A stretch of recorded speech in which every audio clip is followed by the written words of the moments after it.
Lakini Yanga hii hapa Simba wakifungwa pia na wenyewe watakuwa ni wazembe sana, kwa sababu sioni ambacho kinaweza kikawatetemesha Simba Sports Club kuelekea mechi ya tarehe 1, kwa sababu nikiangalia Yanga sioni huu ubora ni kama vile umeondoka. Na kibaya zaidi nimeona watu washaanza kumlaumu kocha Pedro Gonçalves. Simula vizuri, lakini ukiniuliza mimi,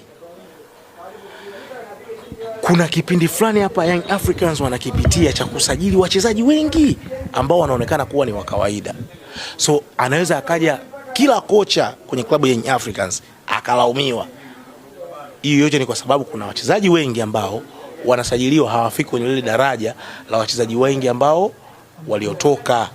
Simula vizuri. Kwa hiyo utamlaumu kocha unavyotaka wewe, utamlaumu kocha vyovyote vile ambavyo unavyosema, inabidi kocha atumie akili ya ziada kuifanya Young Africans kuwa timu, sio kutegemea mchezaji mmoja mmoja, kuwa timu. Sasa hiyo haiwezi kuja leo, kesho wala kesho kutu, ni muda mrefu.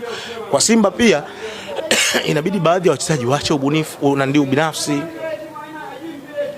Libasege mchezaji mzuri sana, one of the best player, lakini aache kusikia kelele za nje ya uwanja kwamba amesajiliwa Simba Sports Club, kaja kama mchezaji mkubwa, goli mechi ya kwanza anafunga goli. Aache kwenye nafasi, aachie kirahisi kabisa, aache kupaka rangi mpira. Ni bonge moja la mchezaji. Ansel Oura pia kuna muda anataka afanye vitu vigumu sana, kwa sababu tayari alishasikia sifa huku nje. Haipaswi kuwa hivyo. So wafanye vitu ambavyo wanavyofanya Mwamba Lusaka Chama ujue kadiri ya muda unavyozidi kwenda unaona anabadilika na kuwa bora. Achia moja.